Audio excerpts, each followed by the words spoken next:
Salut les frères, comment ça va? Pour ma part, ça va super. Aujourd'hui, on se retrouve encore pour l'avant-match du match du Barça face à Mallorca. Et oui, encore une fois, un avant-match. Le Barça qui enchaîne les matchs. Voilà, on l'avait dit. De toute façon, j'en avais parlé. Donc, voilà, les amis, sans plus tarder, on est directement parti.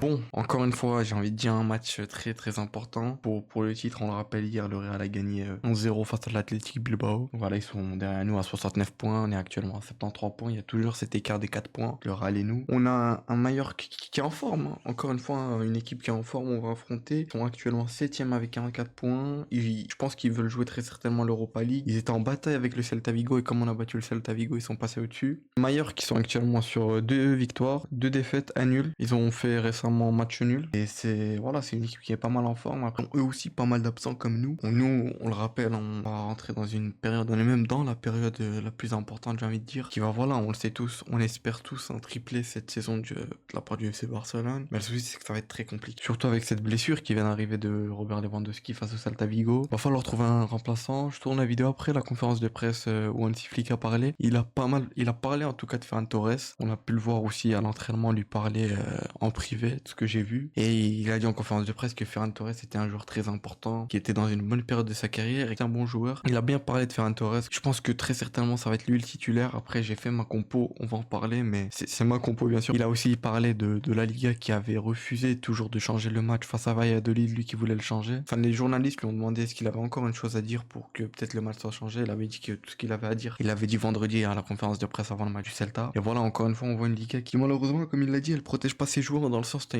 ton équipe de Liga qui joue une demi-finale de Ligue des Champions. Tous les autres championnats, comme il l'a dit, font tout le possible pour que l'équipe soit dans de bonnes conditions pour affronter, pour jouer la Ligue des Champions, quoi. Ici, on le rappelle, le match de Valladolid, je crois qu'il y a 2 jours tout pile, peut-être de repos, je suis pas sûr, de toute façon, je vous mettrai les images. C'est incroyable et je comprends qu'ils soient frustrés, Flick, je le comprends, et puis voilà. De toute façon, le Barça, on a vu qu'ils ont déposé une plainte, si je dis pas de bêtises, mais je crois qu'ils ont déposé une plainte contre la Liga parce qu'elle protège pas ses joueurs, entre guillemets. L'enchaînement de matchs, c'est vrai qu'il y a beaucoup trop de matchs joués par saison, on le rappelle, le Barça enchaîne les matchs tous les 3 jours. Là, on va avoir ce match face à Mallorca. Ensuite, on va avoir de mardi jusqu'à samedi, jusqu'à la finale, on va avoir à peu près 4 jours. Et on enchaîne encore une finale très importante. On le rappelle, sans Lewandowski, beaucoup d'absents dans l'ensemble. Baldé, Marc Casado, j'en ai pas parlé, mais lui qui est un élément très important, qui est absent malheureusement. Bernal, lui, c'est depuis le début de saison. Et ouais, c'est eux les plus gros absents qui sont très importants dans cette équipe. L'état de forme, dans l'ensemble, je pense qu'elle est un peu épuisée entre guillemets. Ça va être très compliqué de jouer ce match, surtout de faire tourner parce qu'on a peut-être pas des top joueurs à chaque poste. De toute façon, on verra ça après dans la compo. Ça va être compliqué, mais on y croit en Mallorca qui sont dans une bonne phase. Le Barça, on le sait, il doit vraiment enchaîner les victoires si on veut vraiment espacer notre distance avec le Real. Faut surtout pas perdre. De toute façon, tout se jouera, je pense très certainement au Classico le 11 mai. Le 11 mai à 16h15. Et il a aussi parlé de la réaction d'Hector Forte et Ansu Fati. Il a dit qu'il les comprenait, qu'ils soient frustrés de pas jouer, etc., que c'était normal, mais qu'il avait pas trop aimé leur attitude sur le terrain. C'est pas une attitude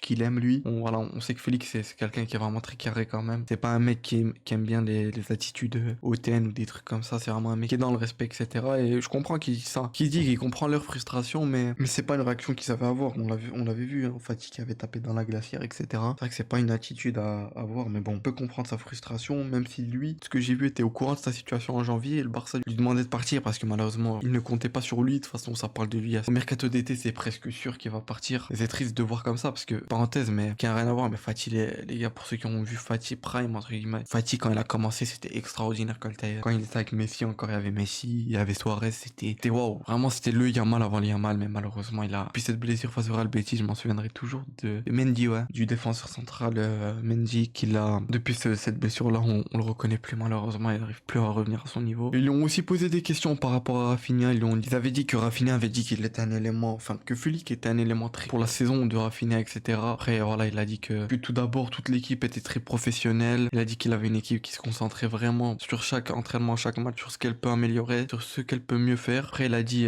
que bien sûr, Rafinha, comme le reste des joueurs, sont nombreux à réaliser des performances merveilleuses. Ce sont des leaders et nous avons besoin de ce genre de joueurs avec cette mentalité. On voit Flick, de toute façon, Flick a instauré un truc avec son équipe qui est extraordinaire, hein. Je pense qu'on est tous d'accord pour le dire. Il y a vraiment cette cohésion d'équipe, tout le monde s'entend avec tout le monde. Il a notamment parlé de l'importance d'être frais contre Mallorca. Il a dit, je réfléchis à beaucoup beaucoup de choses et ce n'est pas facile à gérer. Ce que nous voulons, c'est de prendre les bonnes décisions pour l'équipe. Voilà, je pense qu'il veut parler de la compo là, c'est surtout ça. Et c'est vrai que là, déjà la blessure de Robert Lewandowski, lui-même a dit qu'on ne sait même pas encore vous dire une date. Et il va devoir trouver un remplaçant. Le remplaçant sera très certainement Ferran Torres. Comme il a dit, Ferran Torres est dans une très bonne période. Ensuite, il lui a un peu parlé de Ter Stegen, qui leur a dit Ter Stegen est prêt, nous devons discuter de ce que nous ferons dans les buts. Je sais pas si Ter Stegen pourrait revenir avant la fin de saison, je pense très certainement, mais pour l'instant, je vous cache pas qu'on est mieux rassurés tous avec un Szczęsny qu'un Ter Stegen. Et c'est pas pour lui manquer de respect, mais c'est vrai que les dernières performances de Ter Stegen n'ont pas été si folles que ça. On le rappelle juste face à Monaco déjà avec cette passe dans l'axe, c'est totalement. En fait, carrément, tu te dis wesh, comment il a pu faire ça? Parce que c'est une passe vraiment. Enfin bref, il a eu un assez mauvais match, hein, même un très mauvais match qui avait engendré le carton rouge d'Eric Garcia. On avait mal commencé la Ligue des Champions. Enfin bref, en tout cas pour l'instant avec Szczęsny, on est bien. De toute façon, c'est Flick qui prend les décisions. De toute façon, on a confiance parce que cet homme-là, je pense qu'il prend à chaque fois les bonnes décisions. Donc voilà les gars, je pense qu'on a un peu tout dit de ce qui s'est passé. On sait notamment aussi l'arbitre qui va arbitrer le match de la finale de la Copa del Rey. On connaît l'arbitre qui est Ricardo de Burgos. Je sais pas comment on dit, désolé pour l'accent les frères. C'est un arbitre qu'on connaît très bien les Barcelonais. De toute façon, je vous mettrai une image. Non, il y a eu très certainement un truc avec lui. De toute façon, avec l'arbitrage. En Espagne, il y a toujours eu des trucs avec au moins un arbitre. Mais voilà, on verra bien. De toute façon, il y aura l'avant-match. On va pas trop parler de la finale. La finale qui va être, je pense, très compliquée dans le sens où on est vraiment en manque de joueurs, entre guillemets, de fraîcheur. On a aussi eu Jonathan Tah. Ça parlait beaucoup qu'il allait rejoindre le Barça. Maintenant, un peu moins parce que Araujo a prolongé. Mais Jonathan Tah a confirmé son départ de Leverkusen. Il a confirmé, c'est sûr que l'année prochaine, il sera plus au Bayern Leverkusen. Là, je pense qu'on va directement passer à la compo. Et puis voilà. Cette compo, j'ai fait une compo, j'ai essayé de faire tourner comme il l'avait dit avant le match. On le rappelle face au Celta, il avait dit qu'il allait aligner le X idéal. Et j'avais presque un perfect sur ma compo. Il y avait juste Ferran Torres qui était à la place de Yamal, que je m'en doutais. Mais des fois, je vous cache pas les frais quand je tourne la vidéo. J'oublie des trucs que je me dis qu'il faut que je dise, je sais pas. Mais voilà, c'est des petits trucs comme ça que ça va s'améliorer avec le temps. Là, c'est que le début. Des fois, j'oublie pas mal de choses. Et voilà, je m'en excuse, mais voilà, comme ça. Ça viendra avec le temps. Donc voilà, une compo pour commencer. Szczęsny au cage, voilà, j'ai pas besoin d'en parler. Voilà, c'est le titulaire, je pense, jusqu'à la fin de saison. Peut-être que Ter Stegen reviendra si vraiment on a cloué la Liga. Je pense que même si on va en finale de Ligue des Champions, on le rappelle, on a 2 matchs. On a l'aller et le retour contre l'Inter Milan, contre l'Inter qui vont être très très importants, vraiment. Une équipe qui est très chiante à jouer, mais ils ont perdu face à Bologne, j'ai vu ça. 1-0. Quand on va arriver face à eux en LDC, ils vont être en mode LDC et l'Inter c'est très fort, mais on en parlera ça dans l'avant-match. Koundé à droite, malheureusement, il va devoir encore enchaîner. Si seulement Gérard Martin était au niveau, peut-être que j'aurais mis Forte à droite, Hector Forte, mais là, Koundé, je pense qu'il est dans une bonne forme. On sait que même quand Flick lui donne du repos, il va courir dans les rues de Barcelone, je crois. J'ai oublié le nom, c'était Stig, un truc comme ça, j'ai pas envie de dire de la merde. Ici, il y a une rotation au niveau de Cubarsí, on le rappelle. Pourquoi je le fais tourner? Parce qu'il a commencé face à Dortmund, il a commencé face au Celta. Je pense qu'il a besoin de se reposer pour le Classico, peut-être qu'il rentrera en cours de jeu, mais à un Araujo qu'on peut faire confiance, je pense, dans des matchs comme ça. Inigo Martinez, voilà. Je pense qu'il est quand même prêt à enchaîner. Voilà, au moins, Inigo Martinez, c'est l'un des meilleurs à son poste actuellement. Pas besoin d'en parler. Ici, Hector Forte. Hector Forte, pourquoi? Pour ceux qui n'ont pas vu l'analyse hier, n'hésitez pas à aller la voir. J'en parle pourquoi? Parce qu'on a bien vu que Gérard Martin n'était malheureusement pas au niveau. Hier, j'ai pu le montrer à pas mal d'extraits, même si j'ai pas tout pris. Hector Forte, je pense qu'il faudrait lui donner sa chance. J'espère que Flick va le faire. Parce qu'on le rappelle, Hector Forte qui avait sorti de belles performances l'année passée contre Atlético Madrid. Et même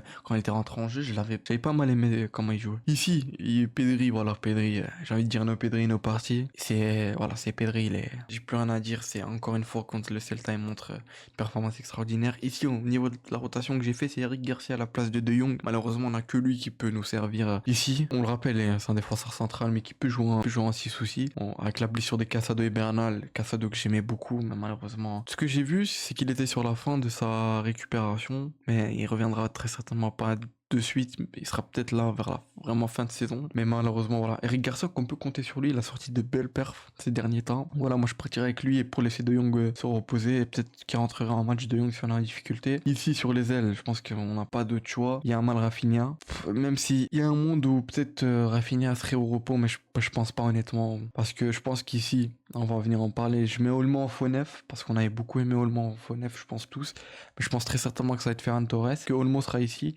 mais moi je partirais quand même avec un Gavi, Olmo qui est rentré en cours de jeu, parce qu'Olmo, on sait, c'est un joueur qui est assez fragile entre guillemets, il s'est pas mal blessé cette saison. J'ai envie vraiment de le garder pour la finale et l'Inter. Moi je partirais avec cette compo avec un Gavi qui vient jouer dans les demi-espaces. Fermin, je pense qu'il faudrait le laisser au repos et qu'il rentrerait parce qu'il a enchaîné pas mal de matchs. titulaire. Lui aussi qui était frustré, on le rappelle, face au Celta. Comme Ferran Torres, quand ils sont sortis, ils étaient très frustrés. Ils avaient même pas checké l'adjoint de Flick ni Flick, je pense. Ils étaient très frustrés. Ce qu'on peut comprendre, et même Flick, je pense, peut le comprendre, mais bon, c'est pas des réactions qu'il veut voir. Il veut pas voir ces réactions-là des joueurs, surtout quand on sait que les médias toujours enveniment les choses, hein, surtout les médias espagnols. Hein. Mais voilà, pour moi, ce serait ça la compo idéale qu'on partira avec contre Mallorca, même si honnêtement, je pense que ici, il y aura Ferran Torres. Ici, je pense qu'il y aura très certainement Gavi. Sur les ailes, je verrai pas qui d'autre. Peut-être pourquoi pas un Firmino à la place de Rafinha comme il a débuté titulaire face au Celta, mais je pense que Yamal et Rafinha seront titulaires. Peut-être qu'ils sortiront en cours de jeu. J'espère qu'on va avoir un Barça très efficace, dans le sens un Barça très efficace pour